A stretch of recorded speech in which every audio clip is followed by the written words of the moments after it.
I've built a huge World War II D-Day mock in the last 7 months, and in this video you will see how all of this came together from zero to everything. Don't forget to like and subscribe, and let's jump into the video.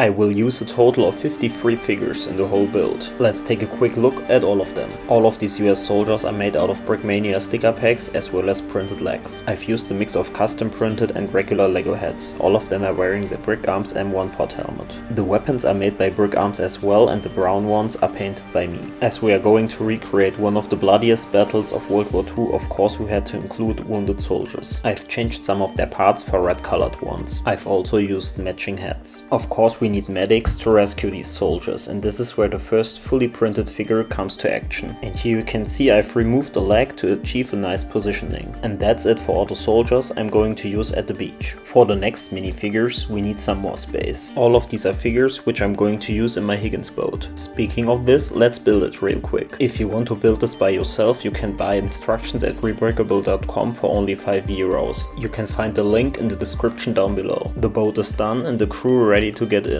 So let's do this right now. First I've added a navy crew of 3 soldiers. As the majority of the soldiers are already out of the boat, only a few wounded are left. A medic is keeping care of them. But one boat isn't enough, so let's add a second one. This one is fully filled, and I've added plates under some of the soldiers to create size differences. I just had to add the captain. To make access easier, I've removed the M1919 real quick. Let's continue with the soldiers who are going to climb at the cliff. As you can see, each of them is carrying their weapon at the back. And I will show you how I made this. First you have to separate the torso from the legs. Then grab a string which is about 7 cm long. Now you have to stick a small part of the string into the torso and connect the legs again. The next step is the most difficult one. You have to wrap around the string and connect it between torso and legs. Now everything is set up to attach the gun at the back of the figure. And here are all 5 of our soldiers who are going to climb at the cliff. But I still have more US soldiers to show you. I've received an interesting package from the UK,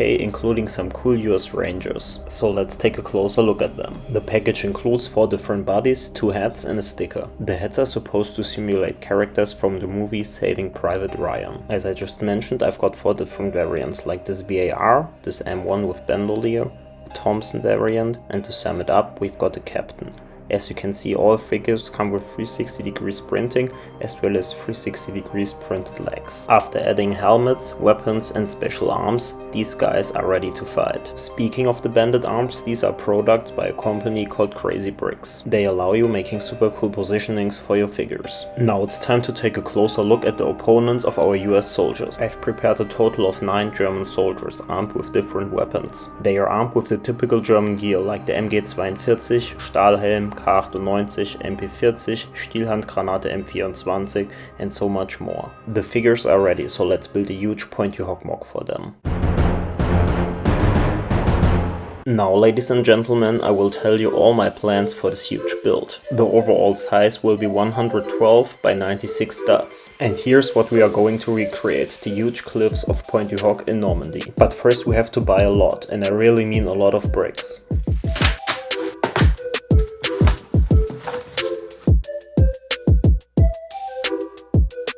Okay, I think it's enough. Alright, after wasting your time for about 4 minutes now, it's time to actually get started building. Shout out to everyone who just checked how long the video is going for now. As I just mentioned, the whole build took me more than 7 months, so you can imagine how much footage I do have. But I've decided to show you only the most interesting parts of the build. After finishing the first part of the ocean, it's time to include our Higgins boats. First I had to add a lot of black plates because I didn't want the grey plates to be see-through the trans blue tiles. The landing crafts were under heavy fire by the Germans. I've grabbed my trans clear pieces to simulate fontaines created by the mortars and gunfire of the Germans. Now I just had to surround the first Higgins boat by using some trans blue tiles as well as other trans clear pieces. Let's build the coast, and the technique for this is pretty interesting. A fellow YouTuber called the Lego Mock Builder came up with the idea by using the net technique for this coast. This technique is pretty time consuming and takes a lot of small pieces, but the end result is totally worth it. After adding some of our rangers, you can see this coast looks so real. Next I'm going to continue the work at the first rock. And I say first because this is only the small brother of the big cliff we are going to build. Let's continue building the back of the rock by using a lot of slope pieces. To achieve a great end result, we have to make every corner nice and clean, so here's what I'm going to do now. After a lot of repetitive work, we were able to include the second Higgins boat and finally finish the ocean. But this isn't even the half of the base plates we have filled for now. Okay, let's completely focus on this rock and finish it real quick. The dark bluish grey base of it is supposed to be normal rock and the dark tan pieces are supposed to be sandstone. To create an interesting and realistic look, I've used dark green and olive green pieces at the bottom of the rock. Now we are getting quite close finishing this first rock. Only some final touches at this side and boom, we are done. Here you can see how it looks for now, and next we have to finish the beach. You are already familiar with the technique I'm going to use for the beach, so I don't have to explain you again how I made this. But I've just added the first wounded soldier onto the mock, and as you can see I've used some red pieces to simulate blood. After building some more elements for the beach, it was time to include the first crater, and as you can see there's a wounded soldier in there. Yay, as some of you probably already have noticed, we added 3 more 32x32 base plates to the build. Before we can finish the coast we have to start the big cliff. The shape of it is pretty hard to make in LEGO, but I think I've managed it to create it pretty realistic. After some more work, the coast is finally done.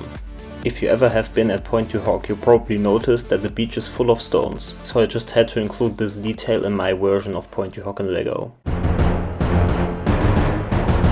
As you can see, I've created an interesting rounded shape for the cliff. I was able to do this by attaching plates onto these ball joints. Once again, the LEGO mock builder had a great idea. He recommended to mix some old dark grey pieces into the dark bluish grey and dark tan pieces to create smooth transitions. Okay, I'm not gonna lie, this was probably one of the most challenging parts during the whole building process. If you ever have built rounded shapes in LEGO, you probably know how hard it is to fill in all the small annoying gaps. But it is what it is and I have to find solutions. After reaching a decent level of height, I've decided to change the techniques. I've placed wedge plates to cover the gaps and used regular slopes to continue the rock work. Let's focus on this part of the cliff again. To create some variation, I've decided to use some dark green and medium nougat pieces. As I mentioned at the beginning of the video, the rock is going to be 30 centimeters high, so we have a lot of work left. I basically continue using plates as the base and placing slopes onto them. After a lot of repetitive work, we are slowly getting there. Now you can watch me how I prepared this part of the cliff to attach the second part. I've created 2 huge modular parts for the cliff. The 2x4 brick holds everything in place. Now we just have to attach the second module. And as you can see, this perfectly lines up. And here is what took me about 4 months of building.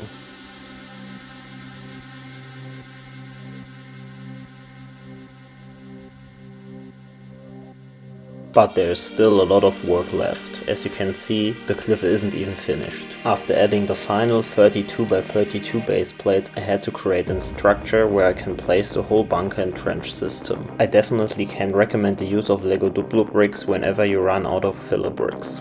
But let's finish this cliff now. Earlier in the video I've used wedge plates to cover the gaps and I've made this again. To make this look interesting and realistic, I've used several colors like reddish brown, dark green and olive green. Now we reach the final height of the cliff. Next we are going to include a lot of craters and of course the bunker and trench systems. Many people know about the famous trench systems the German installed all over the coast of Normandy. So I couldn't pass out on these. I've grabbed a lot of 1x6 brown tiles and plates to create these systems. As you can see, I freshly installed them into the mock and now I have to include the first crater. Let's focus on the first bunker, which is going to be an MG bunker like this one. These bunkers allowed the Germans to place their MG gunners like so. Next I had to design a heavy door for our freshly made bunker, and here's what I came up with. The design required a lot of uncommon techniques and as you can see it's openable. Let's add all of this to our build. As you can see the door perfectly lines up with the trench, so let's focus on the walls of the bunker. Before I could add the upper part of the bunker I had to erase the landscape surrounding it. But this wasn't too big of a problem and here we go, the first bunker is done. Next I've continued the landscape and I've tried to create some smooth elevations. Smaller pieces like the 1x2 curved slope or the G-slope definitely help a lot when you build detailed mocks like this one. Let's start building the most complicated part of the whole build. This is probably the most famous bunker of Pointe du Hoc, so I just had to include it. But the rounded shape was probably the most challenging build of my life. I achieved the rounded shape by adding these curved slopes onto banded flex tubes. After installing the bunker, it was time to work it into the rest of the mock. We are slowly getting there. Now it's time to raise the hill next to the bunker. This is probably one of my most favorite parts of the final build, so make sure you watch the video video until the end because you don't want to miss it. After adding a crater and raising the walls of the bunker, you can slowly get an idea how this will look like.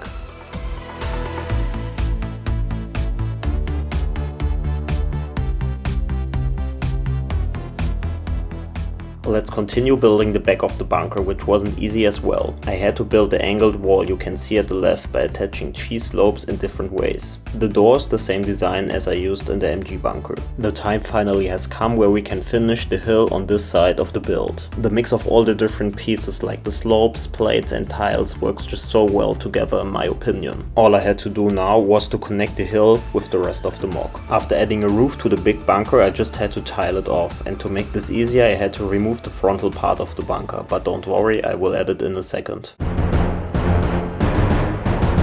The build is nearly done. All I had to add was foliage and smaller plates. When it comes to mock building, this is probably my most favorite part, because you can see how all the hard work comes together.